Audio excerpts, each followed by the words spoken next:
todo el proceso en el cual consiste realizar un ajuste por mínimos cuadrados, ¿no? Ese incluso hicieron un ejercicio con Iván y pues espero que hoy justifiquemos por qué eh, hice tanto énfasis en ese detalle. Por otro lado, quisiera preguntarles si tienen alguna duda con respecto a lo que se tiene que entregar para el día 21.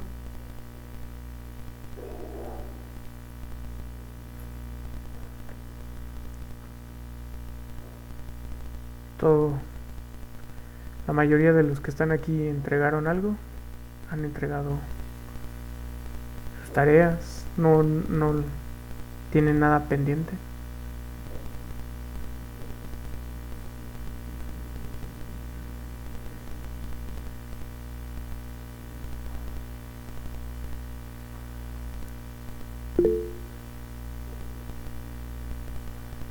Bueno, entonces,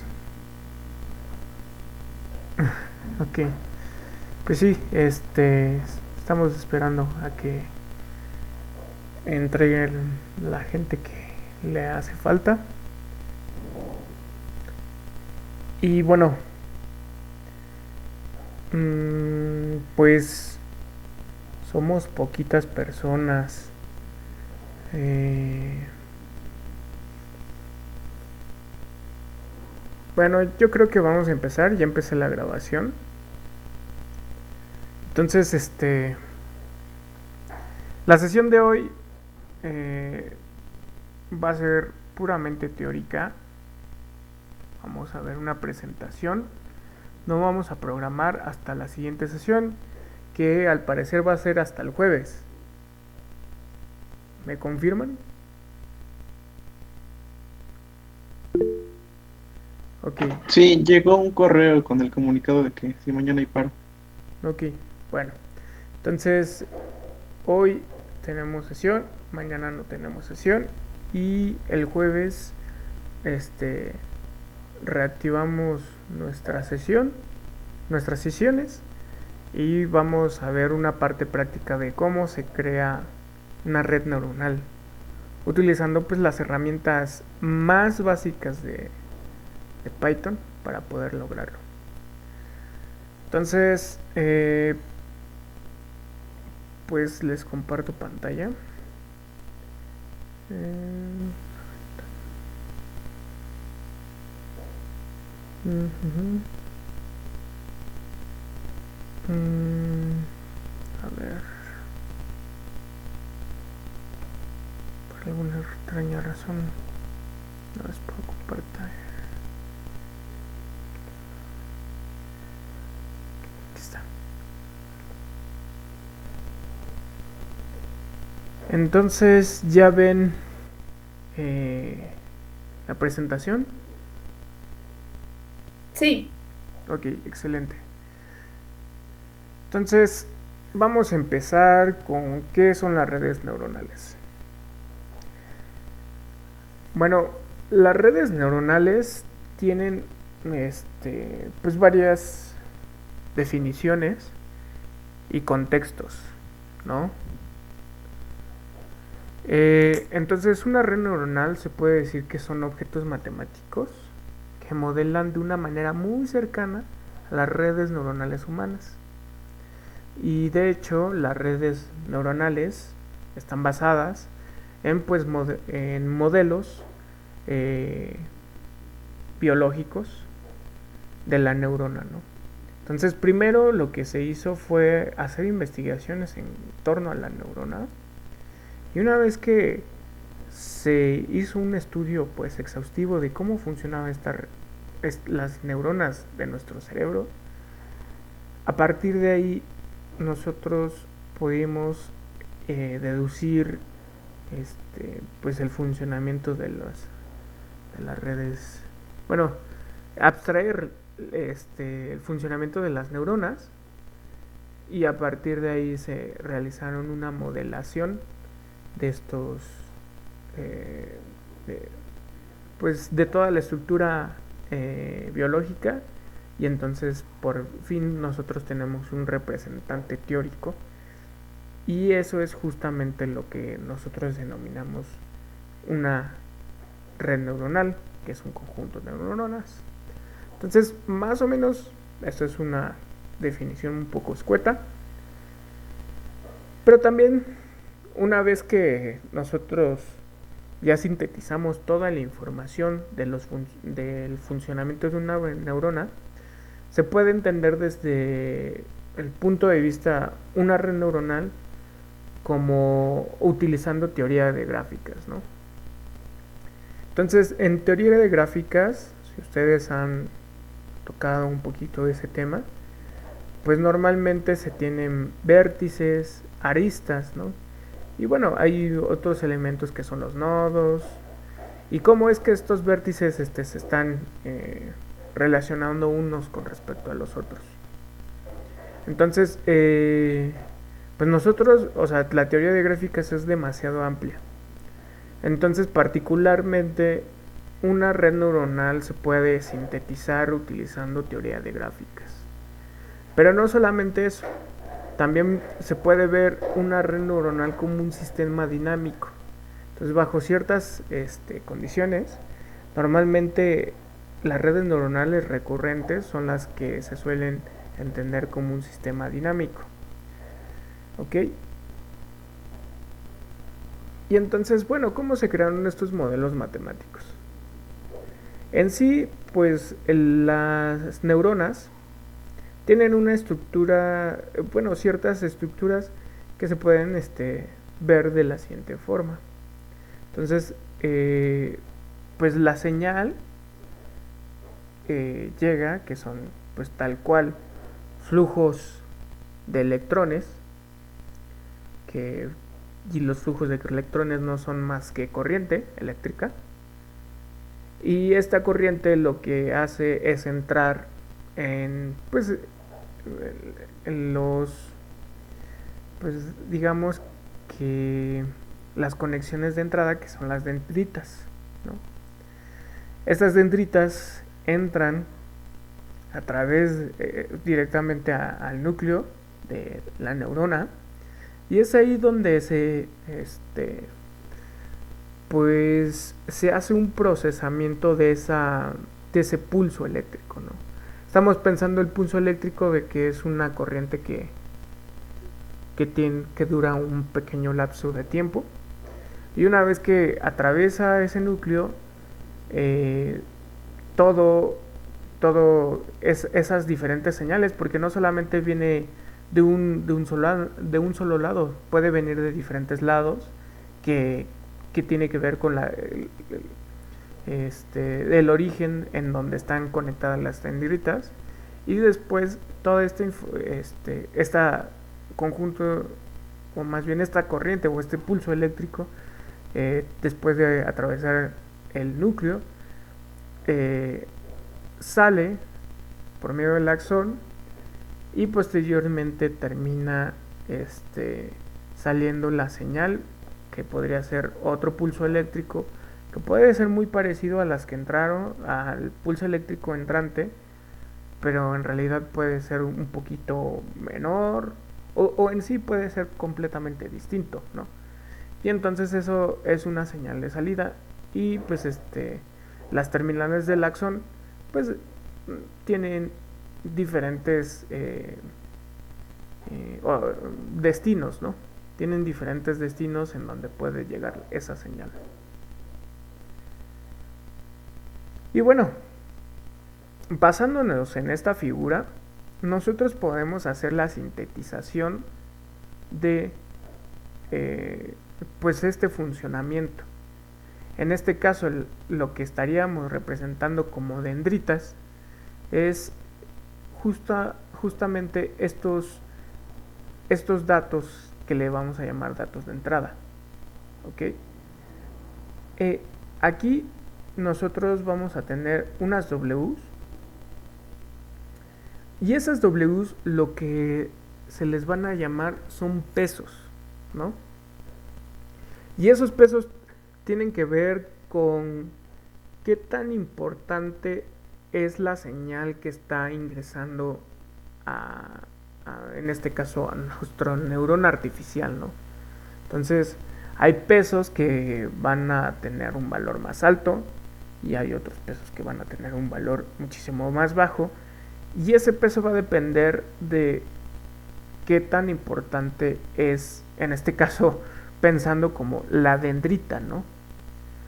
En el lenguaje dentro de la inteligencia artificial, estos son los pesos, y las X que nosotros vemos por aquí se les suelen llamar como los placeholders, ¿ok? Son aquellos lugares en donde se mantienen disponibles para recibir algún tipo de señal.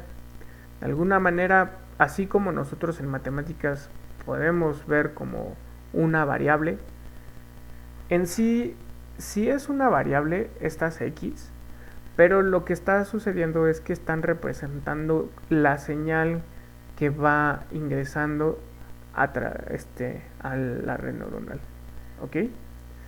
Entonces, todas estas líneas están representando, que se unen, y se unen en una sola parte en donde se hace una suma de todas estas cantidades. Aquí hay un caso particular donde hay un 1, y esto se debe a que este W0 representa algo similar a lo que se conoce como un discriminante, ¿vale? Dentro del contexto de la inteligencia artificial es lo que se conoce como un bias, ¿ok? Y este bias también de alguna manera es una cantidad que funciona como una especie de pues señal que entra, ¿no? De manera, digamos, permanente, ¿no? Se puede entender de esa manera. ¿Hasta aquí tienen alguna duda?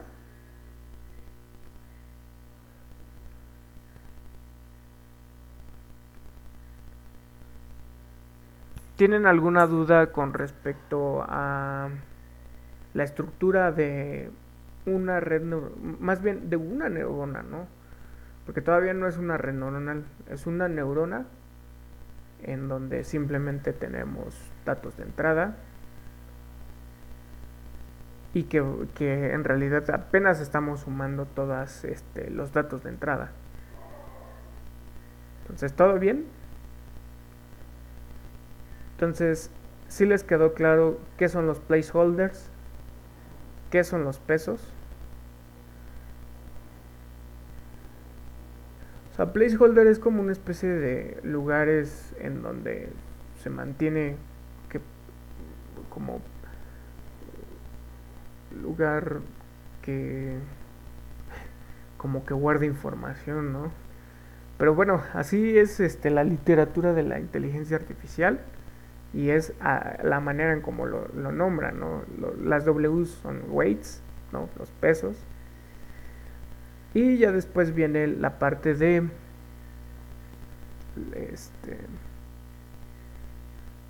la suma de todos estos datos, ¿ok? Posteriormente, lo que se hace es, una vez que se suman todos estos datos, se le hace pasar por una función que lo que hace es decidir cuándo la señal, el conjunto de señales es lo suficientemente alto como para que lo deje de pasar y se envíe información, ¿no? Entonces, esa es la famosísima función de threshold. Hay diferentes funciones tipo de este estilo. Las más famosas son, por ejemplo, arcotangentes, sigmoides, y normalmente son funciones que oscilan de 0 a 1 o de menos 1 a 1, ¿ok? Normalmente tienen esas características. Y estas funciones están muy relacionadas con respecto a las señales que nosotros enviamos cuando hacemos algo de electrónica, ¿no? Entonces ustedes podrán ver que hay señales sinusoidales o cosas así por el estilo, justamente que también se utilizan en este contexto, ¿ok? Entonces, una vez que se envía, bueno, que se tiene la función threshold, lo que sucede es que nosotros podemos evaluar estos pesos de acuerdo a qué es lo que queremos que haga esta neurona, ¿no? Entonces esta neurona pues resulta que tiene diferentes pesos y está recibiendo diferentes señales. Entonces, dependiendo de qué es lo que nosotros queramos hacer, nosotros vamos a ir cambiando los valores de estos pesos para que de esta manera haga lo que nosotros queramos, ¿no? Entonces, para que nosotros forcemos a que la neurona haga lo que nosotros queramos, pues es necesario saber qué es lo que queremos que haga, ¿no? Y entonces nosotros, o sea, una vez que sabemos qué es lo que queremos que haga, nosotros podemos hacer un proceso que se le llama como entrenamiento. Se le conoce como entrenamiento, ¿no? Y entonces, bueno, aquí esta representación es utilizando un poquito una representación gráfica. Normalmente las neuronas simplemente se representan con pequeños vértices en donde simplemente ya sintetizan toda esta información, pero su expresión matemática se muestra de la siguiente forma. Entonces, como les decía, hay elementos de una hay elementos que son las señales de entrada, que se llaman placeholders, y de esas señales de entrada tenemos los weights, tenemos los thresholds, y este es el bias o el discriminante que les había comentado, ¿no? Que tiene. Entonces, todo en conjunto tiene una señal de salida, ¿no? Entonces, de esta manera se puede representar una neurona simple, ¿no? Entonces, nosotros podemos hacer que los placeholders puedan tomar cualquier valor de los números reales, por ejemplo, y entonces nosotros vamos a tener datos de salida, ¿no? Entonces, de alguna manera nosotros podemos hacer que esto se vuelva recursivo. Y entonces esa es la razón por la cual nosotros podemos entender a las redes neuronales como un sistema dinámico, ¿no? Imagínense que aquí en sus datos de salida no tuviera simplemente una función escalar que solamente te arroje un real, sino que te arroje un vector que tenga tantas entradas. Entonces nosotros podemos seguir iterando y de esta manera nosotros podemos encontrar los famosos puntos límites de la función. O sea, podemos aplicar toda la teoría que ya se conoce de los sistemas dinámicos. Entonces, por ejemplo, cuando nosotros llegamos a la sesión de ayer, nosotros dijimos, queremos hacer, por ejemplo, buscar una función que sea que cumple que sea como un chatbot, ¿no? O sea, que cumpla las funciones que nosotros esperamos de un asistente virtual, ¿no? Entonces, el asistente virtual, si tiene, por ejemplo, datos de entrada, que son, por ejemplo, n datos de entrada, que es un vector de dimensión n, y tiene un vector de dimensión n de salida, nosotros podemos hacer la iteración de manera recursiva, y de esa manera nosotros obtenemos un sistema dinámico. ¿Ok? Entonces esto es importante porque sí hay estudios muy profundos con respecto a las redes neuronales, y normalmente cuando se hacen esos estudios muy profundos se utilizan herramientas de los sistemas dinámicos. ¿Tienen alguna duda hasta este momento? ¿Hasta este punto? ¿Comentario? Ya sí, ¿podría recordarme quién era B? O sea, me perdí un poco. Sí, B, bueno, aquí es simplemente un valor. Imagínate que nosotros le demos el vector 0000. O sea, que tengas nosotros los placeholders, ¿no? Igual a cero todos. Y solamente queda este peso, sí, con este peso que queda aquí, ¿no? Y entonces es como una señal que está de manera permanente, ¿no? Y entonces esa señal pues va a evaluar y pues en función de lo que tenga esto en la función threshold, pues vamos a tener una función de salida. En sí, esa B significa que es una especie de discriminante, ¿no?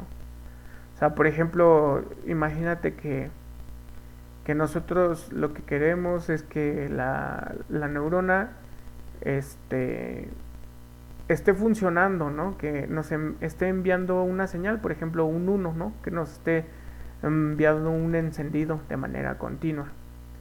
Y que en cuanto se reciba la señal del exterior, se apague, ¿no?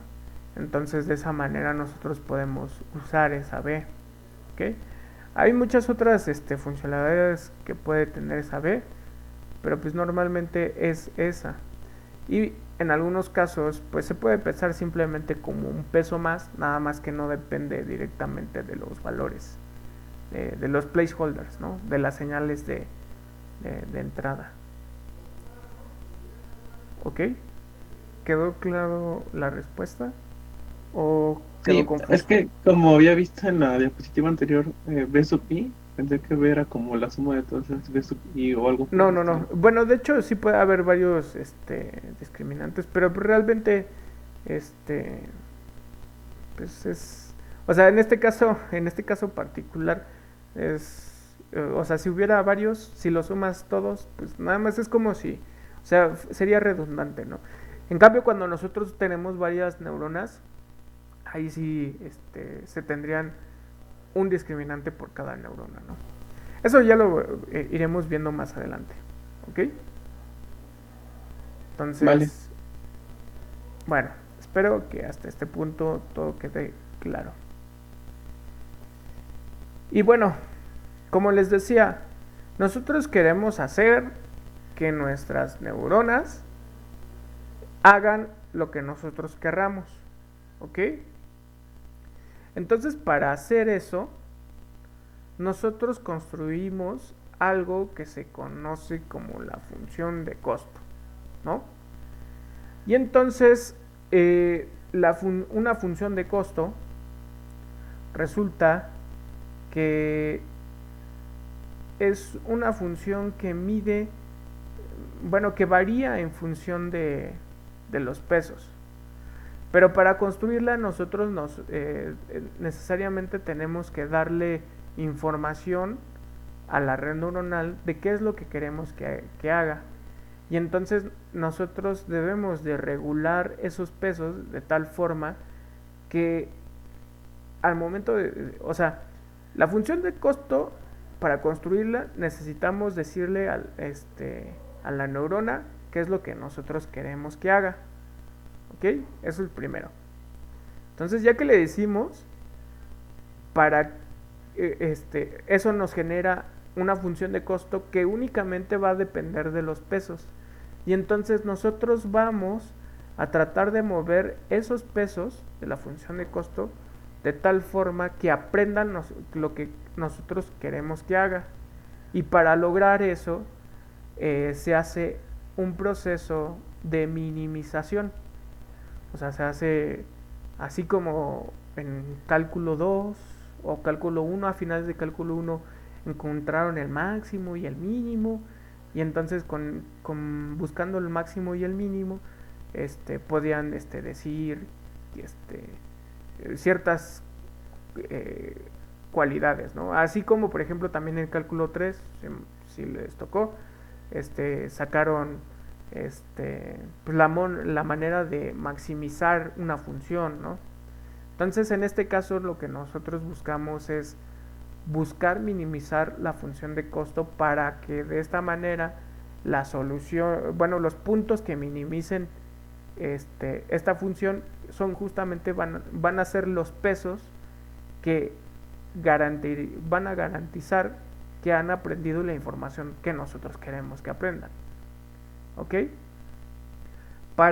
Hay muchos métodos para hacer este proceso y el más famoso es el que se llama gradiente descendiente. ¿Por qué se llama gradiente descendiente? Bueno, resulta que cuando tú sacas... bueno, aquí imagínense que no tenemos una parábola, sino que más bien que tenemos un paraboloide, ¿no? Que es el de 2 dimensiones. Y entonces lo que nosotros hacemos es calcular el gradiente. Entonces ustedes saben, por sus cursos de cálculo 3, que el gradiente apunta siempre en dirección, en la dirección en donde se encuentra el máximo, ¿no?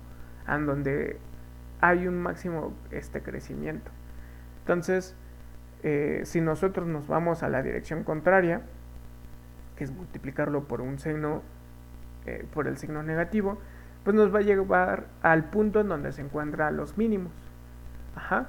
Y más o menos ese es el algoritmo que se suele utilizar para hacer el entrenamiento de redes neuronales. ¿Ok? Entonces, para realizar un proceso de aprendizaje de una red neuronal, nosotros debemos tener datos de entrada y de salida. Normalmente, pues sí, de hecho todas las redes neuronales se pide que los datos se encuentren vectorizados, ¿no? Y entonces en ese sentido, pues todo lo que hemos estado haciendo de limpieza de nuestros datos, normalización de nuestros datos para finalmente obtener un vector, es justamente para producir esta parte del proceso de vectorizado. Y una vez que tenemos los datos vectorizados, ahora sí le podemos dar de comer a la red neuronal para que pueda aprender lo que nosotros queremos que aprenda, ¿no? Hay varios tipos de redes neuronales que depende del tipo de red, número de capas que va a tener la red y el tipo de neurona. ¿Ok? Bueno, hay algunas cosas que sé que no quedarán claro, sobre todo en esta parte, que es la función de costo, ¿no? Entonces, a continuación, lo que nosotros vamos a hacer es construir esta función de costo. Pero antes de hacerlo, quisiera preguntarles si ustedes tienen alguna duda.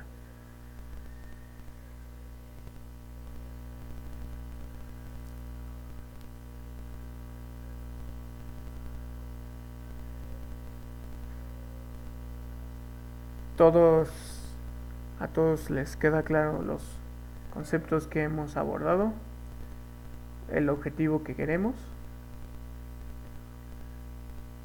¿sí? Bueno,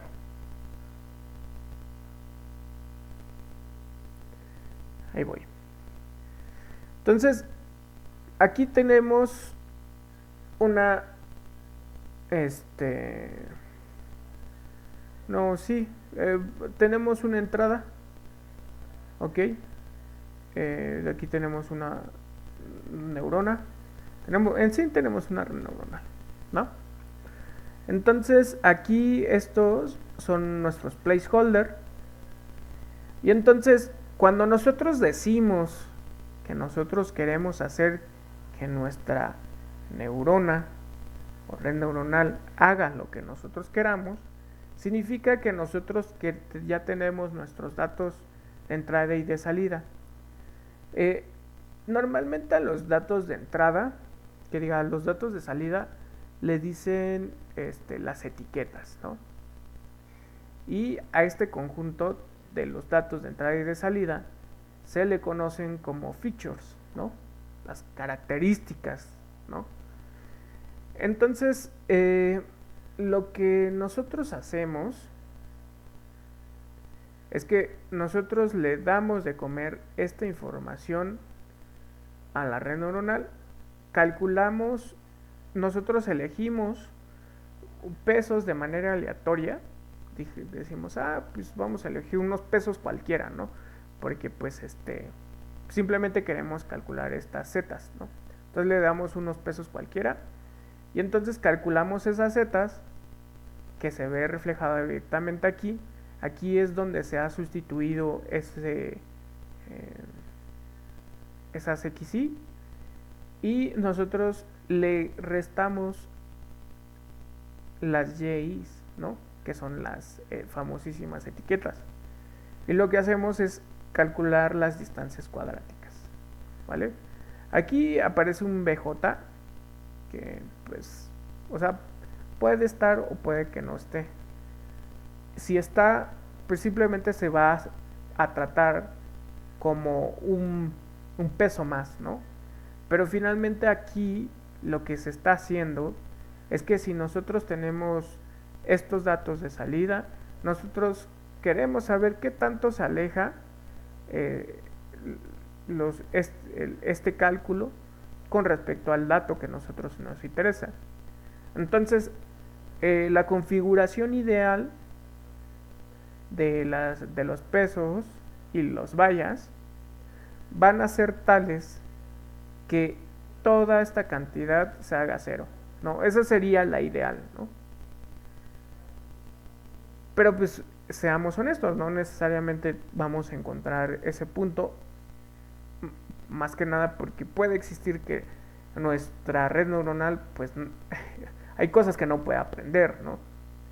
O tal vez sí, pero pues a lo mejor nosotros no tengamos las cosas, bueno, la situación que nos, o más bien no tenemos los datos para que realmente pueda aprender del todo bien, ¿no? El punto aquí es que nosotros queremos buscar los puntos más óptimos que hagan que esta diferencia sea la más pequeña posible, ¿ok? Y para ello nosotros lo que hacemos es minimizar, ¿no? Y para hacer esa minimización, pues sacamos las parciales, porque estamos suponiendo de que esta función de costo depende únicamente de pues, los pesos, que puede ser los pesos únicamente o también los vallas. Y entonces al sacar la parcial, pues nosotros eliminamos la parte cuadrática y obtenemos la derivada evaluado en ese punto. Y al momento de que nosotros estamos buscando los puntos más óptimos, necesariamente vamos a tener que esta cantidad tiene que ser igualada a cero. ¿Por qué? Porque los puntos máximos son aquellos en donde el gradiente se anula, ¿no? El vector gradiente de la función. Entonces, eso nos va a orillar a que esta cantidad necesariamente tenga que ser cero, ¿no? Y entonces, con base en esto, nosotros vamos a tener un sistema de ecuaciones que en general es un sistema de ecuaciones no lineales. Y entonces, al momento de tratar de resolverlo, pues se va a tender a hacer lo que nosotros hicimos en la primera parte del curso, a buscar ceros, ¿ok? De una ecuación, ¿vale? Entonces, y también aplicar métodos numéricos. Muchas veces es más fácil aplicar métodos numéricos y encontrar a lo mejor una sucesión que nos pueda localizar el máximo, ¿no? Entonces, de hecho hay muchos métodos para determinar la red neuronal y eso va a depender de los tipos de redes neuronales con los que estemos trabajando, ¿vale? Además, también va a depender justamente de la definición de la función de costo. Porque esta función de costo está diciendo que nosotros estamos midiendo las distancias de manera euclidiana, ¿no? Pero probablemente no sea la mejor forma para medir distancias. A lo mejor nosotros le tenemos que introducir otra métrica distinta para que nosotros podamos minimizar. ¿Ok? Este, bueno, aquí básicamente menciono eh, más o menos en cuántos tipos de redes, redes neuronales se clasifican. Entonces nosotros tenemos, por ejemplo, los unicapa, multicapa, convolucional, recurrente. En nuestro caso, pues solamente vamos a tocar un tema de redes neuronales recurrentes. Y la razón por la cual se utiliza este tipo de redes neuronales recurrentes, bueno, nada más vamos a ver, es porque solamente, bueno, las redes neuronales más recientes son de este estilo, ¿ok? Y pues normalmente son de múltiples capas, ¿no? Eh, También las redes neuronales se pueden clasificar por supervisados y no supervisados. Y eso va a depender de que si la red neuronal necesita de etiquetas, y etiquetas me refiero a estas cantidades, si la red neuronal necesita de estas cantidades para poder entrenarse, se dice que es un algoritmo supervisado. ¿Okay? Cuando no las necesita estas etiquetas y es el mismo algoritmo quien te da esas etiquetas, se dice que es no supervisado. ¿Vale? Y pues las bibliotecas que normalmente se utilizan para las redes neuronales, pues es por ejemplo TensorFlow, Scikit-learn y Keras. Y estas son las bibliotecas que estaremos utilizando posteriormente. Inicialmente nada más para el ejercicio que nosotros tenemos planeado para las redes neuronales van a ser simplemente pues las bibliotecas más básicas de Python. Y una vez que ya comprendamos el funcionamiento y cómo funciona el funcionamiento de una red neuronal y en qué consiste el entrenamiento de una red neuronal, ahora sí vamos a poder utilizar las cajas negras que ya existen para simplemente simplificarnos, simplificarnos la vida, ¿no? Bueno, dudas, preguntas, comentarios, cuestionamientos.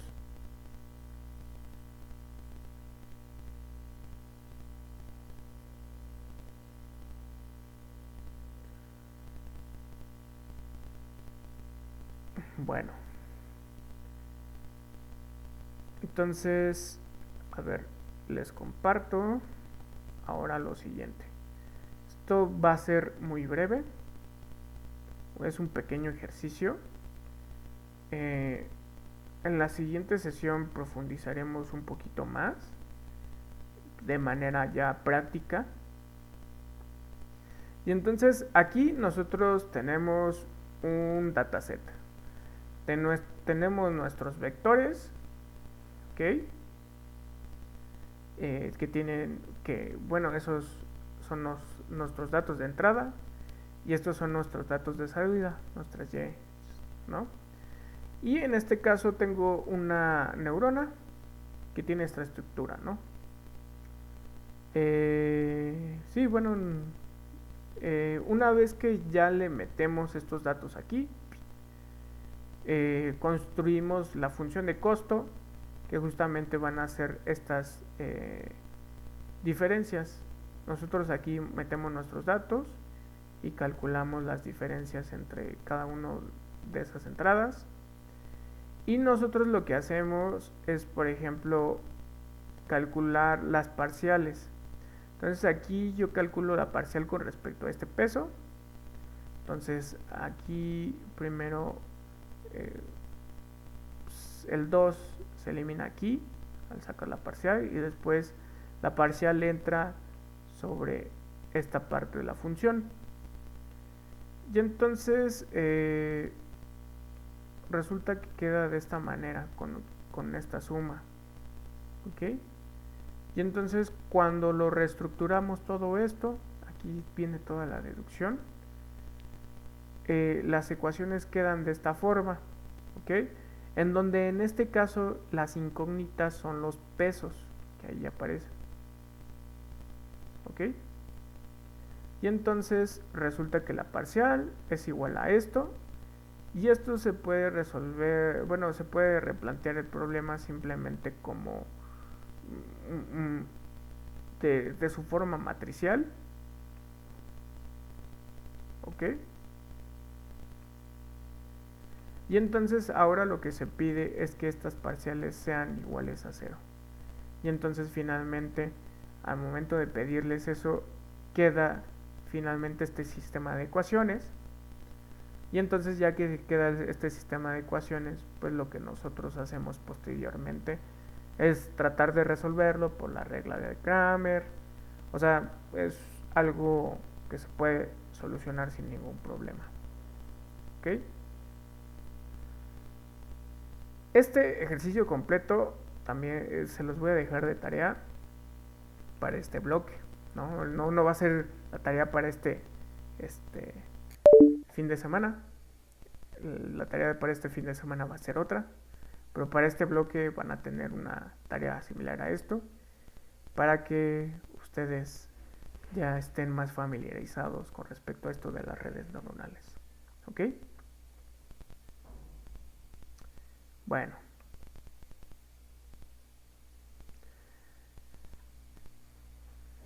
Hasta aquí fue algo súper rápido de introducción a las redes neuronales. La siguiente sesión, que va a ser el jueves, vamos a hacer un ejercicio práctico de todo esto y realizar un entrenamiento de una red neuronal. ¿Ok? Y una vez que terminemos esa parte, vamos a ver ahora vamos a empezar a ver algoritmos de machine learning que son bueno, está la discusión de que, bueno, no está la discusión, la literatura dice que son cosas distintas, pero yo defiendo yo tengo mi postura de que pues realmente una red neuronal, que diga un algoritmo de machine learning se puede reducir a una red neuronal. Y entonces pues todo es el mismo contexto. Pero por lo del momento respetemos los veteranos en este contexto y de esta manera pues cuando toque ese tema pues ahora sí tendremos una discusión un poquito más plena, ¿no? Preguntas, comentarios, sugerencias.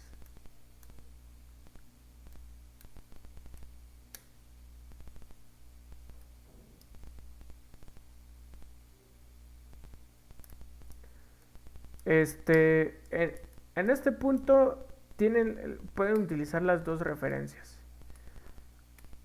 que vienen ahí en el temario.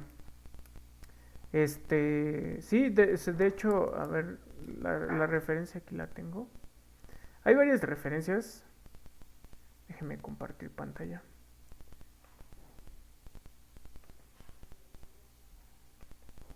No, una pestaña no.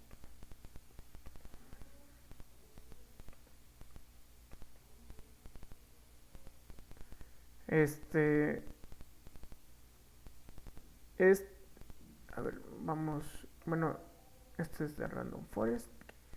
Y aquí, ¿no? Esta es la referencia que les había dejado, que les dejé en el temario. Y sí, la verdad es que es muy pleno. Sí se explica a detalle todo esto. Y bueno, aquí tienen otra diferencia de cómo interpretar las redes neuronales eh, como, como grafos, también cómo entenderlos como sistemas dinámicos, ¿no? Entonces aquí es esa referencia de esa tesis doctoral, está muy completa, es un poquito difícil de leer, pero por el momento con este es suficiente, con esta referencia.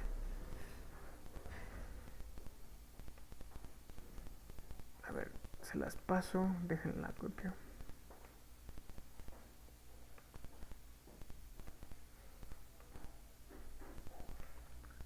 Ahí va. Esa es la referencia. El libro es muy fácil de conseguir, pero si lo necesitan me avisan, ¿vale? Entonces, espero que todo haya quedado claro.